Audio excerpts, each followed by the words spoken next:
Assalamualaikum warahmatullahi wabarakatuh. Semangat belajar. Hari ini kita akan belajar tematika benda di sekitarku, subtematika perubahan wujud benda, materi tentang perubahan wujud benda. Ada 6 perubahan wujud benda, yaitu yang pertama membeku, kedua mencair, ketiga menguap, keempat mengembun, kelima menyublim, dan keenam mengkristal. Namun, pada hari ini kita hanya akan membahas 2 perubahan wujud saja, yaitu membeku dan mencair. Membeku. Membeku merupakan perubahan wujud dari benda cair menjadi benda padat. Kalian bisa perhatikan gambar ini ya. Benda cair menjadi benda padat itu membeku. Contohnya air yang disimpan di freezer, lilin cair yang mengeras, dan larutan agar-agar yang mengeras. Pertanyaannya, kapan benda cair akan membeku atau menjadi padat? Jawabannya, membeku adalah perubahan wujud benda cair menjadi padat. Perubahan ini terjadi karena suhu di lingkungan menjadi dingin atau sangat dingin. Benda cair akan membeku jika suhunya di bawah 0 derajat Celcius. Nah, contohnya ini, embun dataran tinggi Dieng. Pagi ini suhunya mencapai minus 5 derajat Celcius. Saking dinginnya sampai rumput pun membeku, ya kan? Bisa diperhatikan ini. Sampai minus 5. Oke, selanjutnya. Apa saja contoh peristiwa perubahan wujud dari cair menjadi padat atau membeku ya? Contohnya yaitu pertama, air dimasukkan ke dalam lemari es menjadi beku, ya, menjadi es batu. Kemudian agar-agar yang dimasak jika didiamkan maka akan mengeras atau menjadi beku. Ya. Saat kita masak agar-agar kan dengan dipanaskan. Kemudian agar menjadi kenyal dan mengeras kita diamkan. Itu juga termasuk proses membeku karena dari cair menjadi padat. Kemudian lilin yang kembali membeku setelah meleleh ya. Saat apinya kita tiup atau kita matikan, maka lilinnya akan kembali mengeras atau menjadi padat kembali. Seperti itu. Selanjutnya, selain es batu, apa saja contoh peristiwa membeku dalam kehidupan sehari-hari?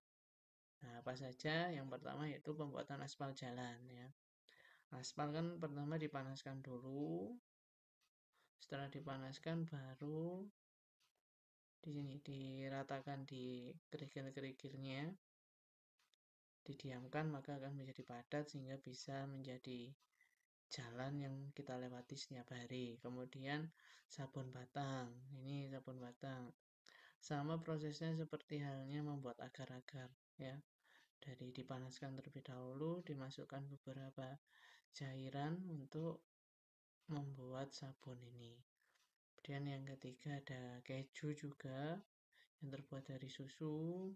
Kemudian ada pembuatan gula Jawa ya, atau gula batok. Nah, ini kan gula aren dipanaskan dulu, dicetak di batok-batok kelapa ini. Kemudian seperti tadi agar-agar dan juga proses pembuatan es krim. Nah, beberapa ini adalah contoh perubahan wujud membeku, yaitu dari cair menjadi padat. Selanjutnya yang akan kita bahas yaitu mencair. Mencair merupakan perubahan wujud benda dari padat menjadi cair. Contohnya lilin yang dipanaskan, es krim yang didiamkan di ruang terbuka, dan mentega yang dipanaskan. Ya, kebalikan dari membeku, mencair yaitu benda padat menjadi cair ya, seperti di gambar ini. Oke, kita bahas. Pertanyaan, apakah yang dimaksud dengan mencair? Nah, mencair adalah salah satu bentuk perubahan wujud benda dari padat menjadi cair. Perubahan benda ini sangat dipengaruhi oleh suhu. Beberapa benda padat jika terkena suhu yang panas akan mengalami pencairan. Nah, pertama saat kita mau makan es krim, tapi kalau kita diamkan kan mesti langsung meleleh kalau tidak segera kita makan. Kemudian ada ini lilin yang meleleh. Nah, kalau lilin dinyalakan, maka kan semakin meleleh atau semakin kecil, semakin pendek. Kemudian juga seperti halnya dengan es batu, kalau kita diamkan di tempat terbuka atau terkena sinar matahari, maka akan cepat untuk mencairnya. Pertanyaan selanjutnya, pernahkah kamu melihat proses mencair lainnya? Nah, contohnya seperti apa ya? Nah, ini. Iya, saya pernah melihat proses mencairnya benda padat. Misalnya, es batu yang berada di dalam es teh atau air dingin. Awalnya es batu itu terlihat, akan tetapi lama-kelamaan es batu itu menghilang.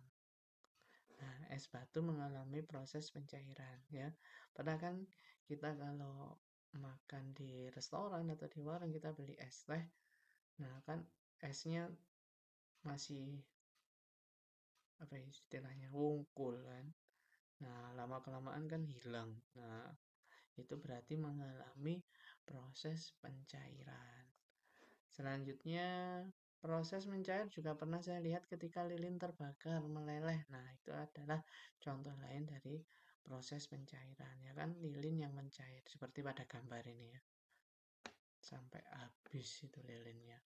Kemudian pertanyaan selanjutnya, berikan contoh proses mencair dalam kehidupan sehari-hari. Nah, ini proses pencairan yang mudah kita jumpai sehari-hari adalah mencairnya es batu. Lihatlah es dalam minuman ringan yang sedang kita minum. Awalnya kita dapat melihat menyentuh es batu tersebut. Namun lama-kelamaan es itu akan menipis menghilang. Hal ini terjadi disebabkan suhu ruangan yang jauh lebih tinggi dibandingkan suhu sebelumnya ya.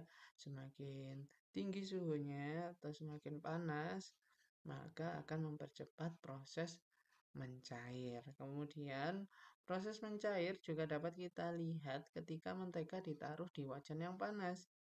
Mentega merupakan benda yang padat, akan tetapi ketika mentega tersebut berada di wajan, mentega akan berubah menjadi cair. Ya kan pernah kita kayak melihat proses pembuatan burger atau kebab mesti kan ada menteganya. Nah, menteganya ini dicairkan. Mentega kan awalnya benda padat.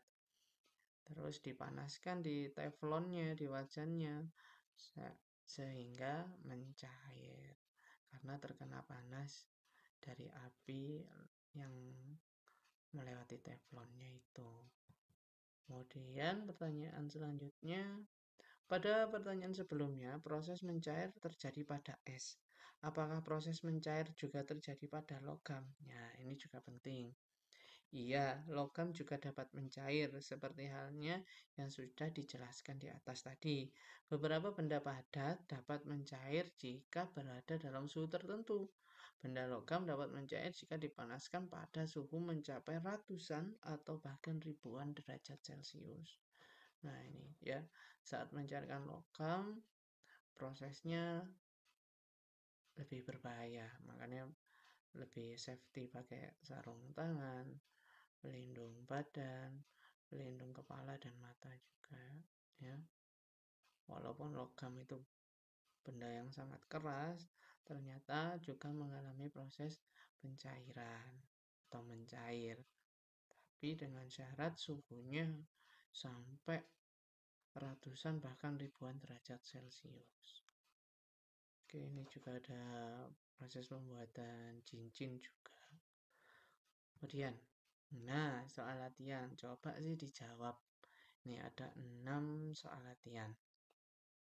Ya, perhatikan, coba, pasti bisa. Oke, terima kasih, semangat. belajar. Wassalamualaikum warahmatullahi wabarakatuh.